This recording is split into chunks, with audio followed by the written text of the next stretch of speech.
Everybody agree and say, our God is not dead. Our God is not dead. Jesus is alive. Jesus is alive. Jesus Christ, Jesus Christ, the Son of the living God, the Son of the living God, is Lord is Lord over the Philippines, over the Philippines, over Asia, over Asia, over America, over America, over Africa, over Africa, over Australia, over Australia, over Europe. over Europe. Jesus Christ, Jesus Christ, Son of the living God, the Son of the living God, is Lord is Lord all over the earth. over the earth. Hallelujah, praise the Lord. Kailan po maningas ang panalangin natin? Hindi naman pagpayapa ang buhay.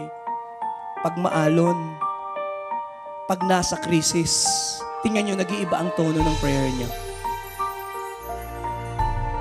When we pray, we thwart Satan's plan. And when we pray, sinasabi natin, Lord, let your will be done sa bansang ito. Sa pamamagitan ng intercession, nagagawa natin buhatin ang kabigatan ng ibang tao. Sapagkat may mga kabigatang hindi mo kaya. Kaya sinasabi nga ng Panginoon, lumapit kayong mga nabibigatan. But when we pray, gumagaan. Ang sarap kasing malaman, ang dami palang nagpipray. Ang pinakamaalab nating panalangin, ibinibigay natin when we are in crisis, when we are helpless.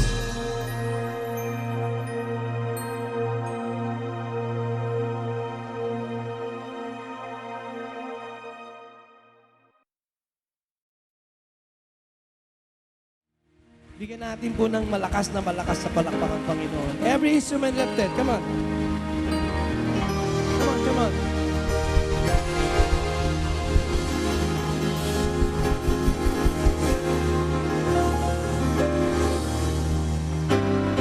Pakikamayan po yung katabi. Sa likod, sa gilid, sa harap. Nothing is impossible when you put your trust in God. Hallelujah! It's impossible when you trust in His word. Lapit mo lang yan. Sabay-sabay. Is there anything too hard for me? Then put your trust in God alone. Oh, everything, yes. One more time, mas malakas. Sabay-sabay. Nothing is impossible when you put your trust in God. Nothing is impossible when you trust in His word. Just like the voice of God today.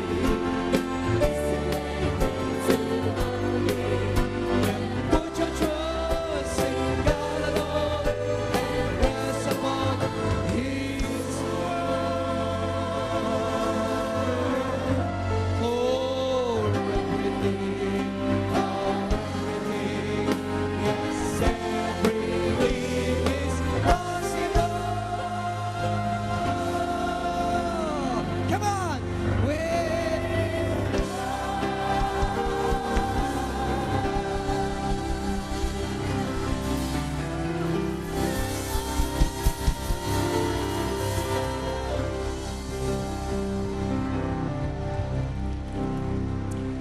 You may all be seated.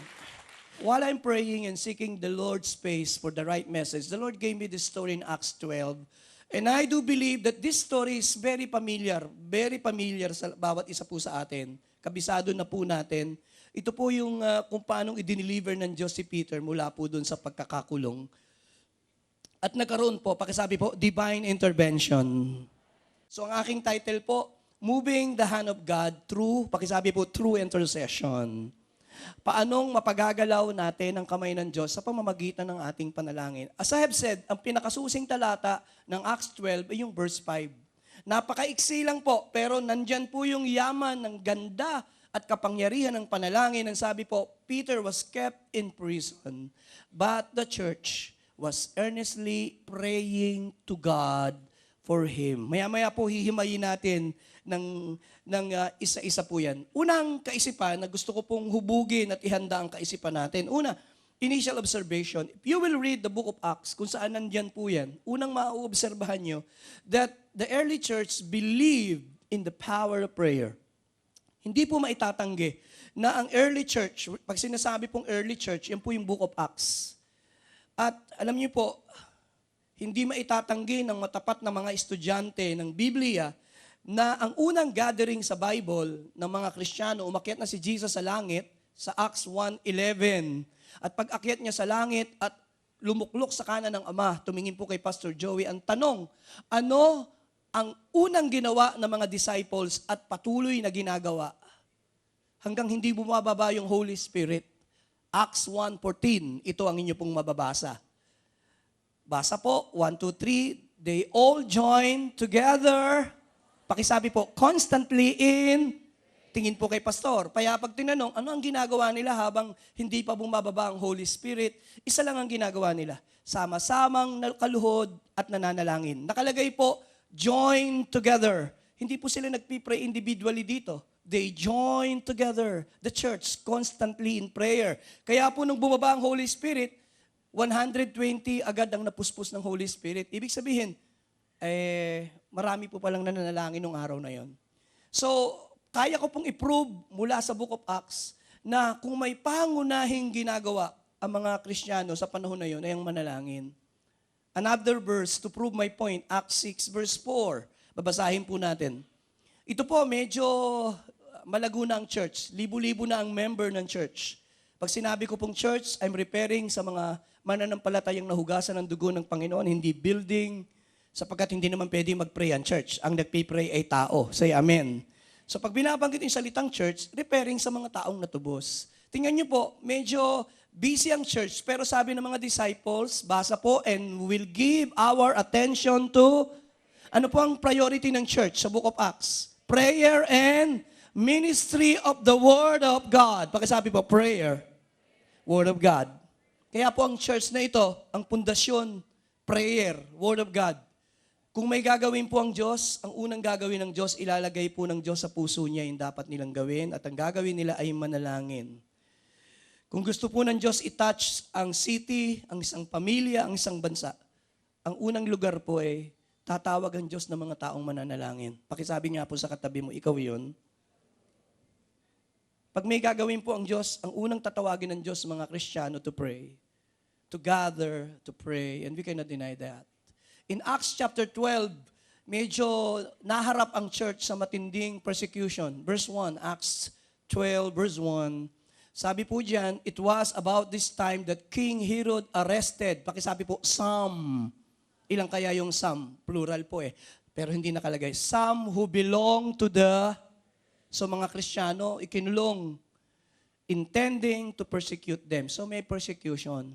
Pagdating sa verse 2, hindi basta pinersecute. Si James ay pinugutan ng ulo. So makita nyo, hindi biro itong persecution na dinadaanan ng church. Kinukulong ang Kristiyano at papatayin.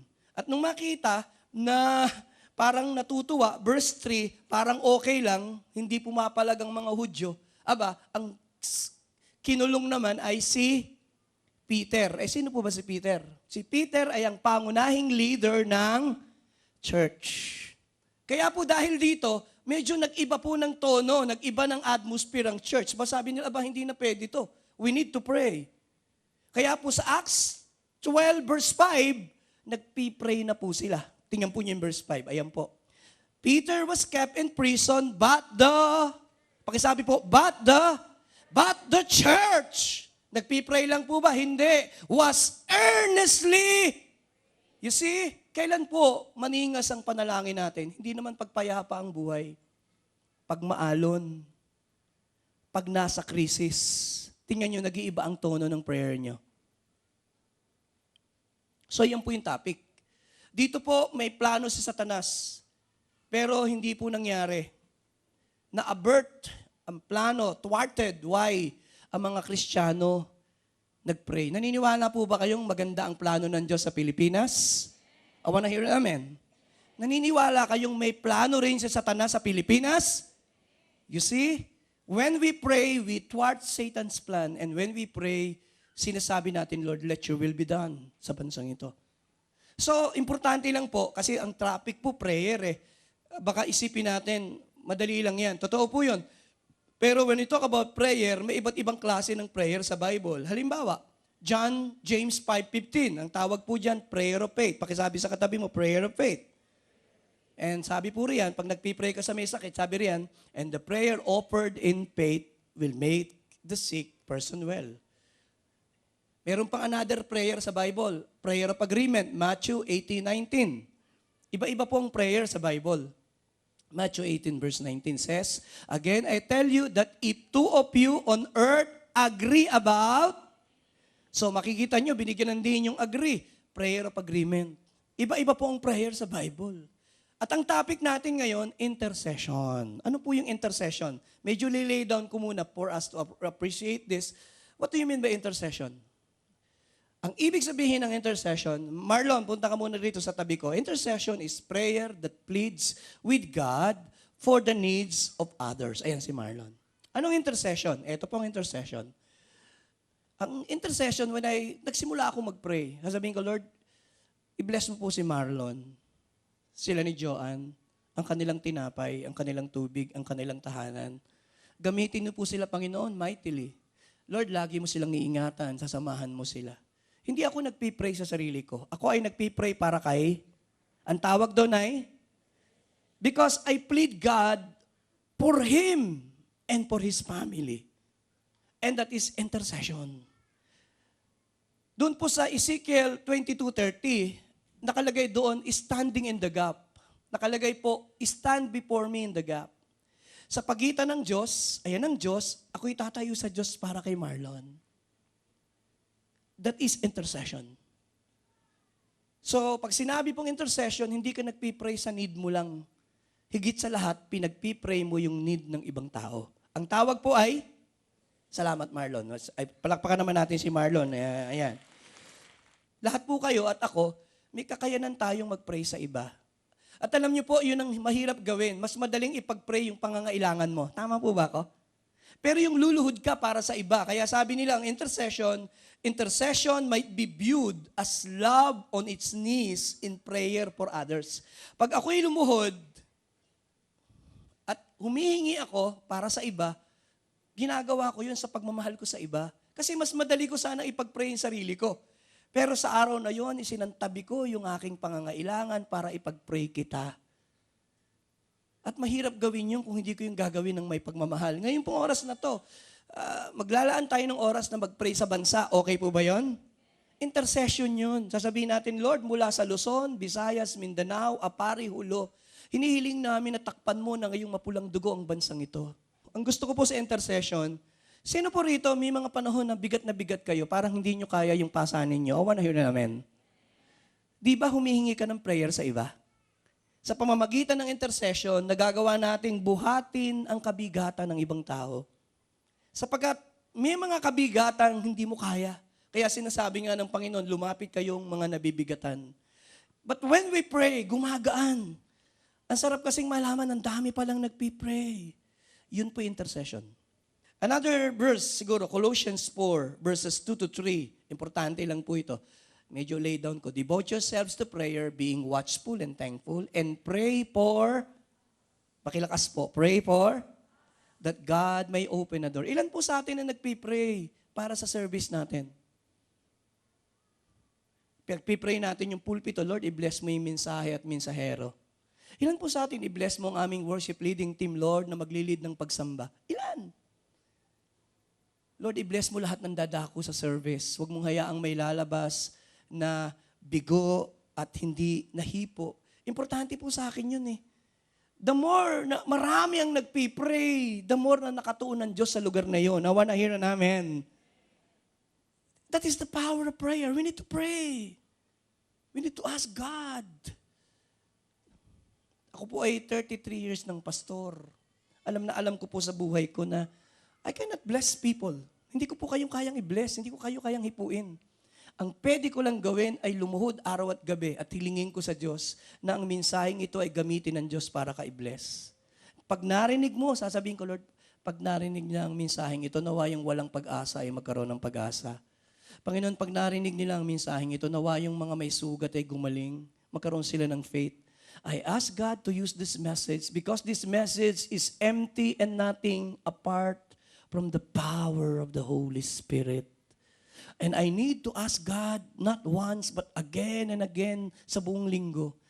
Because that is the only way na pwedeng ma-bless at i-bless ng Diyos. Pangalawa po, when we talk about intercession involves taking hold of God's will and refusing to let go until His will comes to pass. Tatanungin ko po kayo, will po ba ng Diyos na maligtas ang lahat ng tao? Say amen. 2 Peter 3:9. Sino po rito pinagpipray ang kaligtasan ng mga mahal sa buhay? Pakitaas ang kamay. Of course. Sasabihin mo ba, Lord, kung gusto mong maligtas ang pamilya ko, iligtas mo. Kung hindi naman, okay lang. You don't pray that way. Kasi alam mong will ng Diyos na maligtas ang pamilya mo. I wanna hear an amen. Ako ang unang na-born again sa pamilya namin. Alam niyo kung ilang beses taon ako nag-pray? 9 years. Alam niyo ba, ang mga pamilya ko, puro pumanunugal. 200 sasabunging manok ang nasa paligid namin. Ganun no. Kaya napakahirap sa akin. Dito doon po ako nagsimulang magpastor sa isang maliit na garahe. Dito po, nagpipreach ako, ilang daan ang dumadalo. Doon sa pagitan ng pader, andito naman yung pasugalan ng kapatid ko. Parang nilalapirot at kinukurot ang puso ko. Tapos sasabihin pa ng mga kapitbahay, hoy, walisan mo muna yung bakuran mo bago bakuran ng iba. Parang sabi nila, oy, sharean mo muna yung mga kapatid mo at magbago muna bago ka mag-share sa iba. Ang sakit po. It took me 9 years. Gising pa ho kayo. Hanggang unti-unti po silang lumapit sa Panginoon at awa naman ang Diyos, mga Kristiyano na ngayon. Mga ilan na lang na mga pamangking ko ang patuloy ko ipinagpipray. What is my point? Kahit kalooban ng Diyos, minsan hindi automatic mangyayari. You need to pray. You need to pray. Kaya let thy will be. Si George Mueller, nagpray po siya sa 5 niyang kaibigan. Gusto niyang masave eh. Pagkatlipas ng ilang buwan, na-save yung isa. Pagkalipas ng 10 taon, 2 na. Ilan na ho ang save? 3. Pagkalipas ng 25 taon, ilan na ho ang save? Pagkalipas ng 54 na taon, nung siya ilibing, saka lang na-save yung panlima. It took him 54 years to pray para makita niya yung huling kaluluwa na maligtas. Bakit ko po sinasabi to? True intercession. Hindi po automatic. Sabi ng iba, hindi, basta kalooban ng Diyos mangyayari. I don't think so. Alam na po ni Elijah na uulan, pero hindi niya sabi niya, sige, umulan. Hindi. Nag-pray siya na umulan. 7 beses siyang nag-pray. At sabi niya, tingnan mo kung mayroon ng ulap.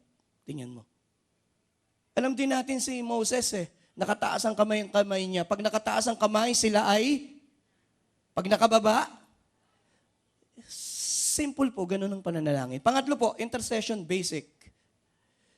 Pakisabi po, intercession is warfare. Dito po, sa binasa ko sa Acts 12, this is no ordinary intercession. May pwersa ng kadiliman na bumabalot eh. They need to pray. They interceded. May mga labanan, hindi ka talaga mananalo pag hindi ka mananalangin. There are certain battles we simply cannot win without prayer. Sabi ng mga alagad, Lord, ba't di namin napalayas ang demonyo? Sabi ng Panginoon, hindi lumalabas ang ganitong demonyo nang hindi nananalangin. Maraming labanan, hindi ka pwedeng manalo nang wala kang gagawin. Madalas, ang labanan, nagtatagumpay ka kapag lumuluhod ka. Say amen today. Ilan po sa inyo ang may labanan na pinagdadaanan? Ang tanong ko ay, kailangan mo bang manalangin ngayon? Today, matindi ang labanan. May pwersa ng kadiliman at kaliwanagan. We need to pray. At sabihin natin, Lord, let your will be done. We pray that the plan of Satan to be thwarted in our nation. We pray, Lord, maimbok mo ang iyong kalooban. Iimbok niyo po ang iyong kalooban. Now, Ilang biblical examples ng intercession. Notable, mabilis lang po. Genesis 18:23 to 32. Alam na po natin yan. Tingin po lang kay pastor para hindi ko na po expound ng matagal. Ito po is about judgment. Pagkasabi po, judgment. I-judge ng Diyos ang Sodoma at Gomora. May isang lalaki na tumayo at nag-intercede. At ang sabi, Lord, kung may makita kang matuwid, 5 po, 4 na po, hanggang naging 10. Ang sabi ng Diyos, sige, hindi ko gugunawin. Pero walang nakita ang Diyos. Ang ibig sabihin ng intercession, sa halip na judgment ang ibigay, pakisabi po, mercy. Yun po ang ibig sabihin. Lord, galit ka man sa kasalanan ng bansa, nakikiusap kami, patuloy kang mahabag sa amin. Lord, in your wrath, mercy. Panginoon, mahabag ka sa amin. Huwag mo na pong tingnan sana yung kasalanan namin. Nagkasala kami, pero maaari po bang maawa na lang po kayo sa amin? Another example ng intercession sa judgment ay kay Moses, Exodus 32:7-14. Nagkasala ang Israel, nainip sila kay Moses, 40 days. Abay, gumawa agad ng Diyos-Diyosan. Sabi ng Diyos, pupuksain ko sila, Moses. Sabi ni Moses sa Lord, wag po. Wag po, Panginoon. At kung pupuksain mo sila, buburahin mo yung pangalan nila, Lord, Lord, burahin mo na rin yung akin. Grabe si Moses, ano? Kung tayo yon, Lord, kung buburahin mo yung kanila, matitigas sila yung ulo. Sige, Lord. Yung akin, Lord, naku, laliman mo. Naku, you see, pero ang isang intercessor po, ganun eh. Sabi ni Esther, if I perish, we need to intercede. Si Jesus Christ, nag-intercede siya. Luke 22:32. Pinag-pray niya si Peter. Tingnan niyo po, alam ng Panginoon, si Peter, dadaan ng pagsubok. Isisip siya ni Satan eh. Sabi ng Lord, but I have prayed pakisabi po, for you, Simon, that your faith may not. Alam niyo po, pag kami dumadaan ng mga pagsubok, dapat pinagpipray natin eh. Sabi natin, Lord, huwag mong hayaang bumagsak yung faith niya. Kasi tiyak po eh. Pinag-pray siya ng Lord. At sa banal na kasulatan, si Jesus Christ po, laging nag-i-intercede. Bigyan ko po kayo ng example. John 17. Verse 6. Anong intercession ni Jesus for the church? Sabi niya, I have revealed to you whom you have gave to me out of the word. They were yours. You gave them to me, and they obeyed your word. Ang pinagpipray ni Jesus Christ ay maging masunurin ng church sa salita ng Diyos. Tingnan niyo po yung verse 11 muna, verse 11. Ano po ang prayer ni Jesus for the church? Pakibasa nga po, puro ako eh. 1, 2, 3, I will. But they are still in the word, referring to the church, or referring to the disciples. I am coming to you, Holy Father, ano po? Protect them. You see, pinagpipray ng Lord na protektahan ang mga Kristiyano, ang mga, you see? Pinagpipray niyo ba yung mga anak niyo pag lumalabas ng kalsada? I always pray that God will keep us protected. Tutuloy ko na ho. Si Paul ay nagpray para sa salvation ng Israel. Romans 10 verse 1. Brothers, my heart's desire and prayer for God, for the Israelites is for them that they may be. Okay lang po bang mag-pray sa salvation? Yes. Nagpipray po ba kayo sa salvation ng mga kapitbahay nyo? Mga anak nyo, kapatid? You see, pray for them. Ipag-pray natin, Lord. Kahabagan mo po sila. Mahabag po kayo before it's too late. Magkaroon kami ng pagkakataon, Lord. Kung hindi kami gagamitin mo, baka meron namang iba. Basta masave lang sila. Last, the church. Ang prayer ng church, nag-pray sila para kay Peter. Punta po tayo sa pangalawang puntos. Are you learning something? Bago po natin expound yung verse. The purposes of intercession. 1, bakit tayo nag-intercede? Pakisabi po sa katabi, to avert judgment. May judgment po eh. Pag may judgment, sa isang bansa, sino ang inaasahan ng Diyos? Basahin natin sandali ang Ezekiel 22 verse 30. Pag may judgment sa isang bansa, inaasahan ng Diyos may magpipray. Ezekiel 22 verse 30. I look for a, may kausap pa ho ba ako? I look for a man among them who would build up the wall and stand before me in the, dadating ang judgment sa bansang ito, tataas mong kamay mo. Sabi, Lord, wag po.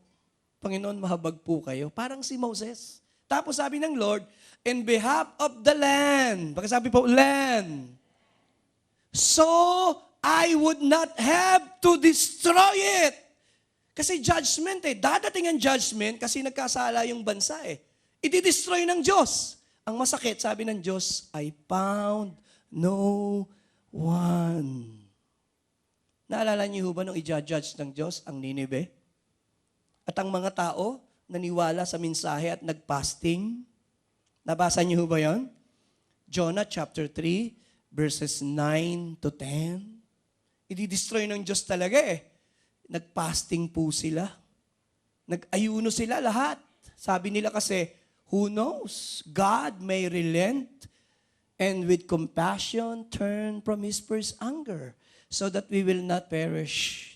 When God saw what they did, nag-fasting and they turned from their evil ways, He had compassion and did not bring upon the destruction He had threatened.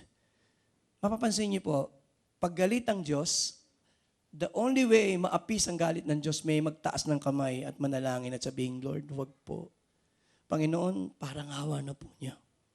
Lord, i-spare niyo po ang aming bansa.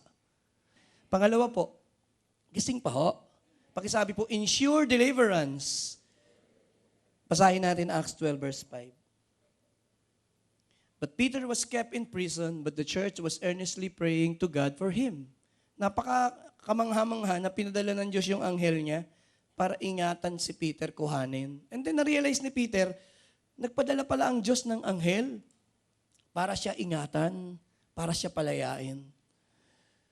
I pray, ako po yung nananalangin na laging ipadala ng Diyos yung mga anghel niya. Kasi po 24 hours, maski po yung mga anak natin, ako po hindi ko sila kayang ingatan.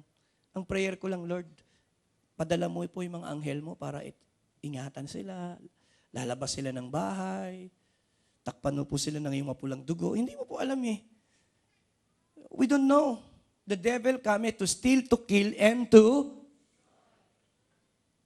pray for God's protection sa pamilya nyo. Huwag po kayong magkumpiyansa.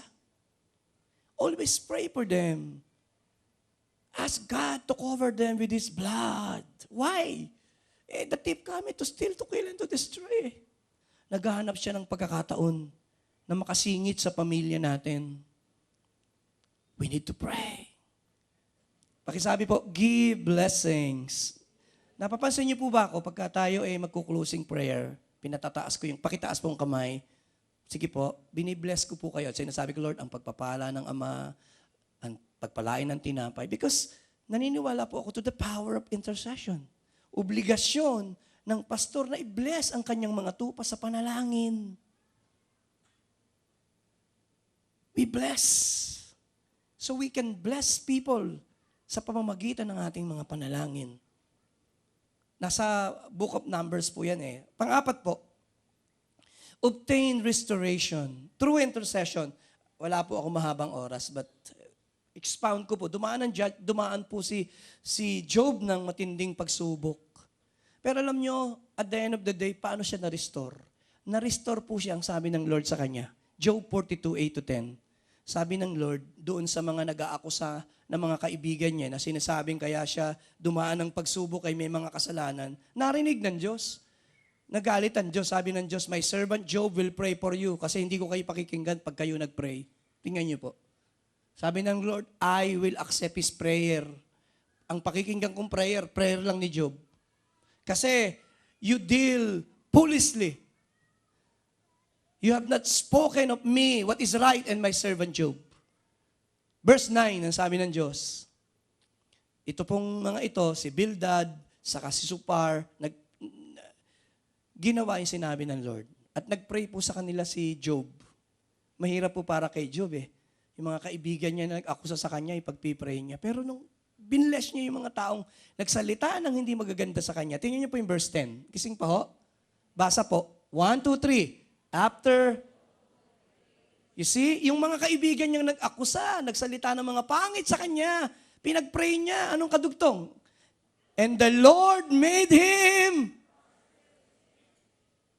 and gave him, aba, tingin po kay Pastor, yung mga ninakaw ni Satanas, kaya palang ibalik ng Diyos ng doble pa. I wanna hear an amen. Okay po ba sa inyo yon? Palapakan nga po natin ng Panginoon. Yes. Lord, yung mga ninakaw ni Satanas sa pamilyang ito. Minsan po nililid ako ng Lord na ganun eh. May mga pinagpipray ako na sabi ko, lahat ng ninakaw ni Satanas sa pamilya nyo, I pray na i-restore ng Diyos at higit pa. Hindi po ang Diyos ang magnanakaw. God is not the troublemaker. It was Satan. John 10:10, the thief cometh to steal, to kill, and to destroy. Ang Diyos po ba ang pumatay ng anak ni Job? Hindi. Pinahintulutan lang ng Diyos. Ang Diyos ba ang kumuha ng kanyang kabuhayan? Hindi. It was not God. It was the devil. Ang Diyos ang nagre-restore. 5. Encourage repentance. Binasa ko na po kanina. As we pray, as we intercede, pwede po ma-encourage yung repentance. Romans 10, 1-4. Pinagpipray ni Paul ang mga Hudyo na makakailala sa Panginoon at magbalik loob sa Diyos. That is very biblical. Number 6, secure healing. Pakisabi po, healing. Through intercession, pag tayo po yung nagpipray sa mga may sakit, minsan, nandito po, may box tayo rito, pinagpipray natin sa closing prayer. Ang dami nagte-testify, naalala niyo yung kinikwento ko, na infected siya ng AIDS. But as we pray, nag-testify siya, sabi niya, magaling na ako. Tingin po kay Pastor, bakit di ko makalimutan yun? Wala namang kagalingan ng AIDS hanggang ngayon eh. Pero para mag-testify sa iyo, ang isang tao na kinlaro ng doktor at sinabing wala nang bahid ng impeksyon ng kanyang dugo, Diyos lang mo pwedeng gumawa nun eh. Tama po ba? Palapakan niya po natin ang Panginoon for that miracle. Wow! That is, hindi yan ordinaryong himala. Bibihira yung mariringgan mo ng ganong patotoo. Ngayon lang ako nakarinig nun eh. Kaya hindi ko po kinakalimutan yun. Ang problema sa atin, parang pinadaan na lang natin eh. Minsan, hindi tayo nagdidwell in the miracle at sabi, Lord, you are miracle working God. Lord, kamangha-mangha ka talaga. Yung mga himala ng Diyos na ginawa, ang dali mong nakalimutan. Pero nung dumadaing ka, 3 linggo kang dumadaing. Nung sumagot ang Diyos, 30 minutes ka lang nagpasalamat. Nakalimutan mo na. Samantalang nung dumadaing ka for your miracles, it took you many hours, days, now. Nung sumagot ang Diyos, nakakalimutan mo na agad. Paano ko makakalimutan yung batang yun? Na kailangang operahan daw ng 3 beses dahil nadudulong yung mata ng bata. And after prayer, after ilang weeks, ngayon, diretso na yung mata. Paano ko ipapaliwanag yun? Paano papaliwanag yun? Pakisabi po, recreated miracles. More than ever before, 33 years na po akong pastor eh.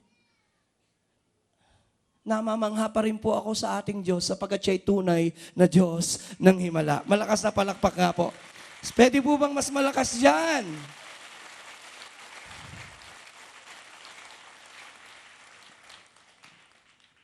Because we interceded, because we pray. Last purposes of pakisabi sa katabi mo, revival. Kanina po, nakita ko yung marami sa inyo nung kinakanta na yung Lord, heal our land. Marlon, nasaan ka ba? Father, heal our land. Nakita ko po, many of you, some of you, itaas, ibaba, you're in tears. Why? Kasi alam ko sa puso nyo, nararamdaman ninyo na kung hindi kikilos ang Diyos, we'll be in trouble, whether you like it or not. Whether we like it or not, we need God's intervention. Tumingin po kayo. Pag sinabing revival, wala pong revival na magsisimula sa unbeliever. Sapagkat ang pwede lang i-revive ng Diyos, mga Kristiyano. Kung may revival na magsisimula, iyon ay dito sa gitna natin. Yung mga sinasabing Kristiyano, dito magsisimula yung revival. At madaling malaman pag kailangan ng revival. Nagbabasa ka ng Bible mo, hindi ka na be-bless. You need revival. Nagpipray ka at nakakatulog ka lang. Ibig sabihin, wala na yung fire. You lose your joy of serving God. Tingnan mo yung karakter mo, mas madali kang mapuot, mas mayabang ka ngayon, mas mabilis kang magsalita ng pangit, you need to be revived. Because something is wrong. Hindi ganyan ang karakter ng isang revived person. We lack humility, we lack the fruit of the Spirit, evidence, we need to be revived. Ang mga prayer natin, napakalalamig. Walang kainit-init. We need to be revived. The church. And when we intercede, when we pray, again, ang revival ay dito magsisimula sa mga Kristiyano na nananalangin. Lord, heal our land. Father, heal our land. Pakitaas nga pong kamay and touch the anointing in our midst.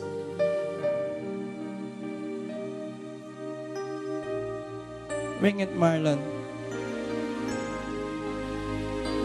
To you, Lord, heal our land.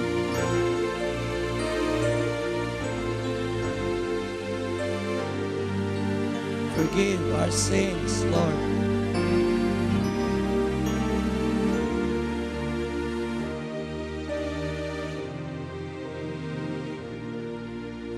Now, expound natin yung Acts 12 verse 5. Balikan natin yung verse, how to intercede. May 5 bagay po akong iiwanan as I close. So Peter was kept in prison, but the church, pakisabi sa katabi mo, but the church was earnestly praying to God for him. Medyo himay-himay natin yung verse. Unang-unang makikita natin, kanino po in-address ang prayer? It was addressed to God. Malungkot isipin, ang daming mga panalangin, gustong-gusto ko po si Brother Eddie, nung bago pa akong Kristiyano, sabi niya maraming nananalangin, ni hindi nakakaabot sa langit ang panalangin, nakasabit lang sa kesame ng bahay, sapagkat ang panalangin, Ama naming sumasadingding. Maraming panalangin, totoo po yung sinasabi ni Brother Eddie, ni hindi nakakaabot sa langit. Bakit? Kapag ikaw ay magpapadala ng sulat, dapat tama yung address. Tama po ba? Paano mo ina-address ang Diyos sa pananalangin? Gustong-gusto ko po yung kwento sa Lumang Tipan doon sa battle at Mount Carmel in 1 Kings 18. Nag-pray sila ang mga propeta ni Baal. 850. Pakita natin yung verse. 1 Kings 18:26. Nagsimulang mag-pray umaga hanggang tanghali. Ang prayer nila, Baal, Baal, answer us, they shouted. But there was no response, no one answered. Naku po. Pagdating po doon sa verse 29, medyo shortcutting ko. Midday, lampas na ng tanghali, paghahandog na Ang paghahandog ko, 3:00 Tagal nilang nagpray. Sabi ng Bible, there was no one paid attention. Tanong, bakit? Si Baal ba naman ang dinadasalan mo? Hindi naman totoong Diyos yun . Importante po ba kung kanino mo ina-address ang panalangin? Paano po nag-pray si Elijah? Minsan din natin pinapansin yun . Kanino niya in-address? Tingnan niyo po yung verse 36. Tingnan niyo paano nag-pray. Kayo po, in the time of sacrifice, Prophet Elijah stepped forward and prayed. Kayo po. Ano po? Oh Lord, oh Diyos. Diyos ni Abraham. Yun kasi ang totoong Diyos . Nagpakilala ang Diyos sa Biblia bilang Diyos ni Abraham, Isaac. Siya'y Diyos ng Israel. Tingnan niyo po, ang ingat niya. Sabi niya, ikaw na Diyos ni Abraham. Sa'yo Diyos ni Israel, o Diyos ni Isaac. Importante ho ba? Yung iba pag-pray, doon pu'y ka sa nasa itaas. Ano yan? Paniki? Gagamba? Hindi mo masabi kung sino yung Diyos. Ako'y kayo nagpapasalamat doon sa nasa itaas. Anong nasa itaas?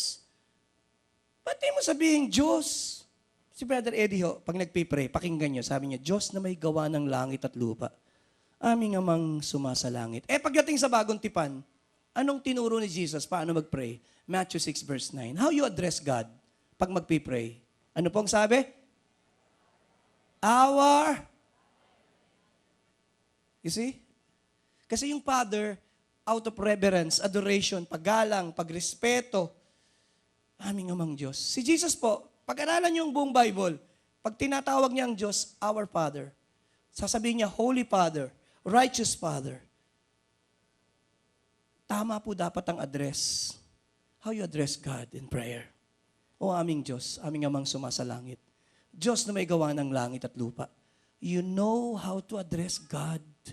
And you should know. Ang dami po ako nakikita, nagpipray sa patay, nagpipray sa santo, nagpray-pray kay kanina. Ang gandang pakinggan. Pero ang problema, hindi scriptural. Wala kang mababasa sa Bible. Sapagkat Diyos lang naman ang may kakayanang sumagot ng panalangin. I wanna hear an amen to that. Palapakan nga po natin ng Panginoon. Diyos lang ho ang pwedeng sumagot ng panalangin para sagutin ka ng Diyos, dapat anak ka ng Diyos. John 1:12. Lahat ng nanalig kay Jesus ay binigyan ng karapatang maging anak ng Diyos. So po yun po importante. Pangalawa lang po, basic lang po ito. It was not only addressed to God. Balikan natin yung Acts 5:12 verse 5. Peter was kept in prison, but the church was earnestly praying. Pakisabi po, earnestly praying. Ano po yung Tagalog sa earnest? Marubdob. Maalab. Alam niyo, minsan ang mga prayer natin cute. Maraming salamat po sa blessings. Salamat sa pagsama. That's good, but cute.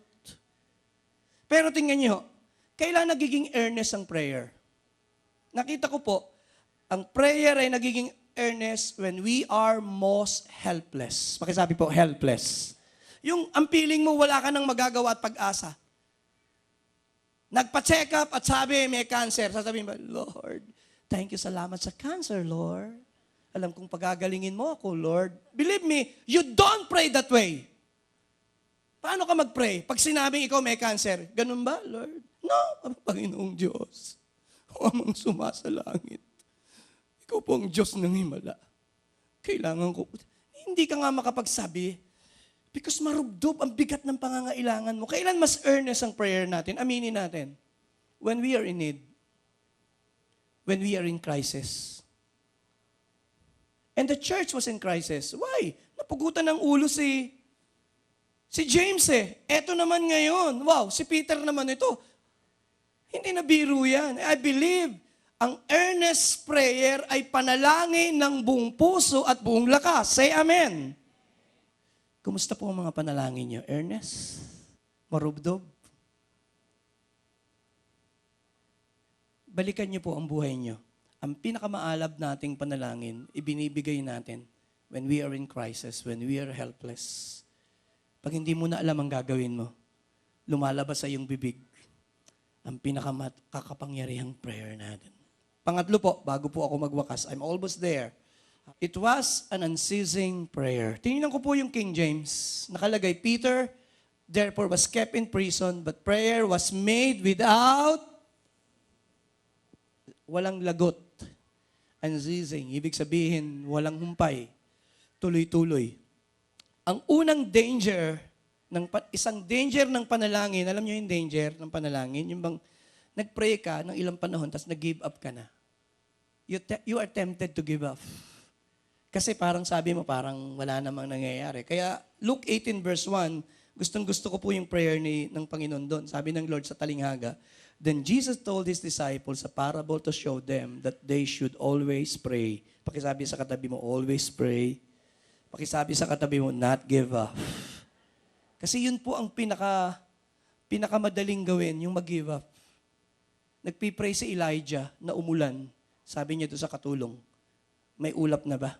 Sabi niya, wala pa po. Sige, balik ka, pray uli ako. Sabi niya, may kapraso na pong ulap. Sabi, sige, pray pa rin ako. At nung may ulap na, sabi niya, sige, sabihin mo kay King Ahab, bubuhos na ang ulan. We keep on praying. Minsan we give up. Easily give up. Hindi po sila makapag-give up sapagkat pinatay na si James.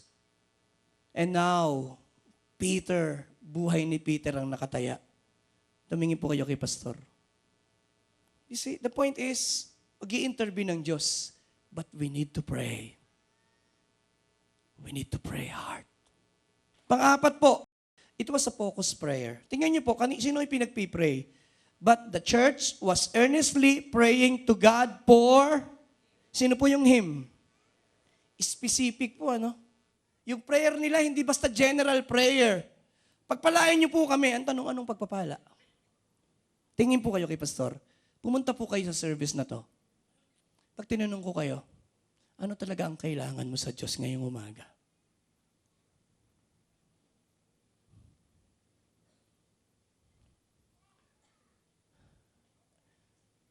If God will ask you today, anong desire ng puso mo ngayong umaga? What do you want? Di po ba? Kailangan masasagot mo eh. Naalala niyo po ba yung matandang yun? Na pumunta ng service natin, napanood lang tayo sa TV. Sabi niya, pupunta ako ng music museum. Alam kong pag nagpunta ako doon, gagaling ako, makapaglalakad ako. Umaten siya. Aba, hindi ho madali. Yung ibang may edad, alam niyo naman, mahirap umakyat dyan, di ho ba? Can you imagine, naka-wheelchair ka at iaakyat ka dito, gaano katagal? Pero may page yung matanda eh. Naupo siya dyan. Tapos, pagkatapos ng service, nagpahatid siya sa likod. Nagpa-pray siya. Sabi ko, sige, magpipray tayo, nanay. Sabi niya, hindi, pastor, lalakad na ako. Eh, sabi ko, teka muna, hindi pa ho tayo nagpipray. Relax muna kayo. Sabi niya, pastor, I have faith that the Lord will heal me. So, ano pong ibig ko sabihin? Pumunta siya, may need siya eh. Minsan nga po yung ating desperasyon eh. Na-attract ang Diyos dun eh. Sometimes we are not that desperate. Sabi niya, Lord, kung gusto mong sumagot, di sige. Kung ayaw mo naman, okay din lang. That is not an earnest and desperate request to God. Sabi ng babaeng ito, mahawakan ko lang ang laylayan ng damit niya. Gagaling ako. You see, that is a desperate prayer. Nakipagsiksikan siya at nahawakan niya ang laylayan ni Jesus at siya'y gumaling. Ang daming humipo ng kanyang damit. Siya lang ang gumaling. Last, and I close. But the church was earnestly praying. Pakisabi po, the church. Sino po yung church? Building? Hindi. Church, mga taong tinubos ng dugo ni Jesus. Praying, ang building, di naman nagpipray. Referring to the people redeemed by the blood. And they prayed. Masarap pong tingnan na nagpipray sila. United. United in prayer. For him. Sino yung him uli? Peter. And the church was praying for him. It was a united prayer. And I pray today as I close, nawa po, sa maiksing katuruang ito, maintindihan natin na napakahalaga na sa pagkakataong ito ay manalangin po tayo. Bago po tayo mag-pray, we will just sing the song. And then, uunahin natin pong mag-pray para sa mga mahal natin sa buhay. Okay lang po ba yun? I will ask you to pray kung katabi mo asawa mo, nanay mo, kapatid mo. Magpipray po tayo sa isa. Then, tsaka po natin ipag-pray yung bansa. Our Father,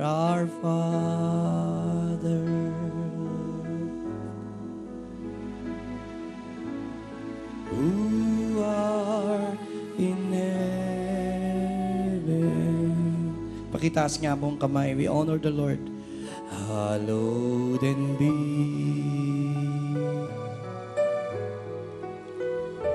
thy name.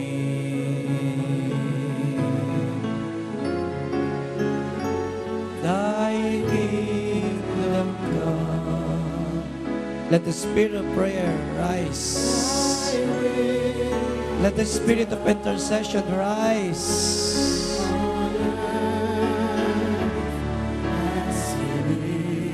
In heaven, Lord.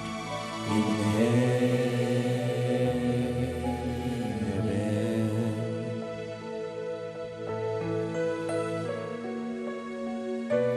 Give us this day our daily bread.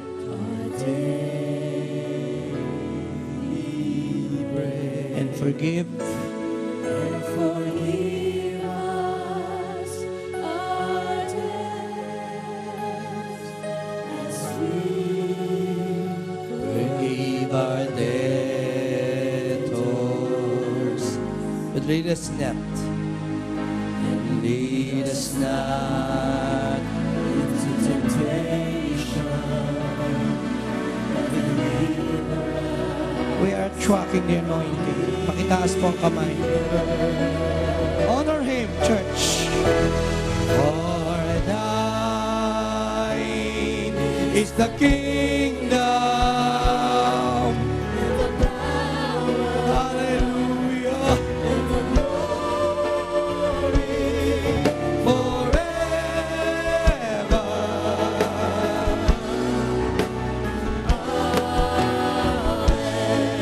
For thine is the kingdom. For thine is the kingdom and the power and the glory forever.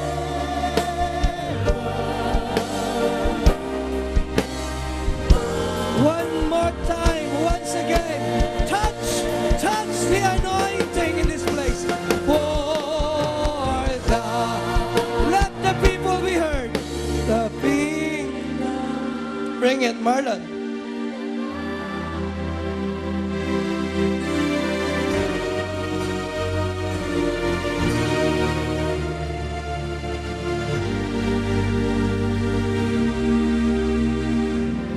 Pakitaas po ang kamay. Taas niyo po ang inyong kamay para sa inyong pamilya. Touch heaven for your family, loved ones, asawa, anak, kapatid.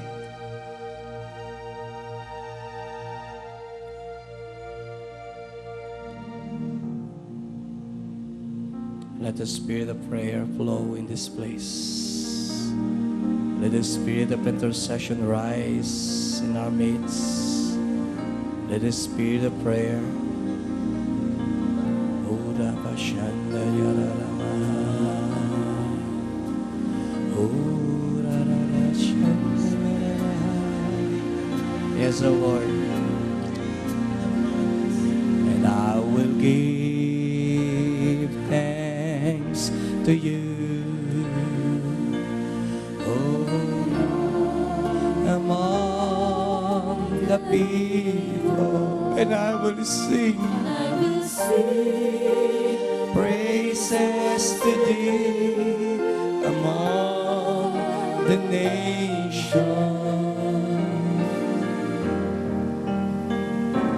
For thy steadfast love is great. It is great.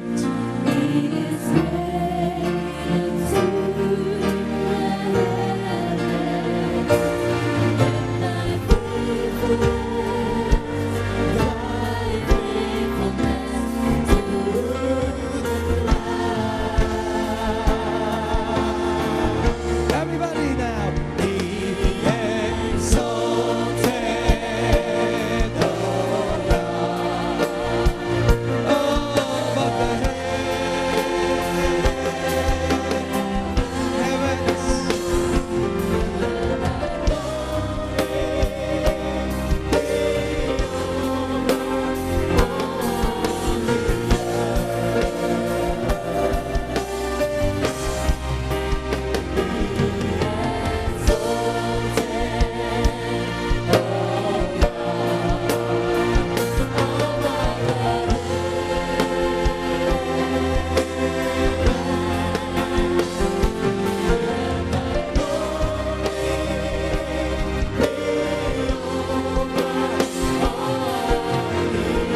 You are God alone, Lord. You are God alone.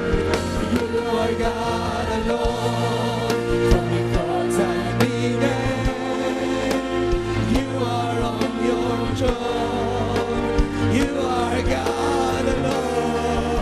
The people of God, and right now, in the good times and bad.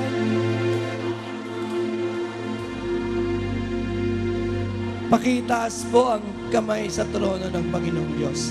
Bumanggit po kayo ng simpleng panalangin para sa bansang ito. Anumang plano ni Satanas na wasakin ang bansang ito, Panginoon, hinihiling po namin na biguin po ninyo. Lord, by your grace and your mercy, pagpuli mong kahabagan ng bansang ito. We ask, Lord, na ibubuhos niyo ang inyong Espiritu Santo sa apat na sulok ng bansang ito.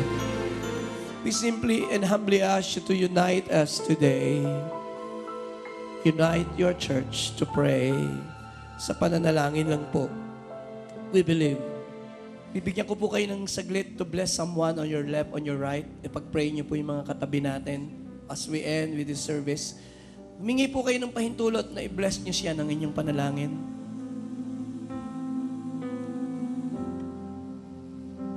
Maraming salamat po sa umagang ito. Ang panalangin ko po, i-release niyo yung spirit of prayer sa bawat pamilya, bawat anak, bawat babae at lalaking nasa service na ito. Ibalik niyo po kami sa pananalangin. Bless. Let there be an increasing spirit of prayer in our church. Salamat po. Pakitaas po ang kamay na i-close. Pakitaas po. Pagpapalain niyo po ang bawat tahanan. Ang kanilang tinapay tubig, ang kanilang relasyon. Ang inyong protection po ay ibigay mo sa kanila. Ang inyong pong pagsama, ang inyong pabor, ang inyong pag-iingat, ang inyong kalapitan. Salamat po. Binibless ko po ang kongregasyong ito in the name of the Father, the Son, and the Holy Spirit. Magandang umaga po. I love you all. Good morning. God bless. I was really blessed sa service na to. Talagang naramdaman ko yung pagkilos ng Panginoon. At ako po mismo kanina talagang nanginginig ako sa presensya ng Lord at alam ko na may magandang bagay na ginawa ang Diyos at sa ating bansa. Talagang ang bansang Pilipinas ay talagang bumabangon. Kasi kaka-opera ko lang sa mata nung Friday. Tapos after kong operahin, magang-maga pa rin siya. Parang hindi naubos lahat. Sobrang sakit. Pero hindi pa ako naka-attend din ng church ng last Sunday. Pero nung through prayers din ng kawayam sa lahat, naging okay na siya. Parang na lang, teklat, pero okay na lahat. Normal na rin yung pakiramdam. I just want to thank the Lord for reviving the spirit of prayer over the church. Thank you kasi binago niya yung buhay ko. Yung niligtas niya ako sa dating ginagawa kong masama. Pero ngayon, ito na ako, yung creation of God. Yung kanyang sakit na laging may ano sa dibdib, may plema, yun. So hindi gumagaling sa medicine. Lagi kaming bumabalik sa doktor. Nung pinag-pray ni Pastor Rolly, last time na umattend kami sa kanya afternoon kasi last service, doon ako talaga na-bless, sobrang bless. Kasi talagang pinagaling ni Lord. Kasi talagang ayaw gumaling sa medicine.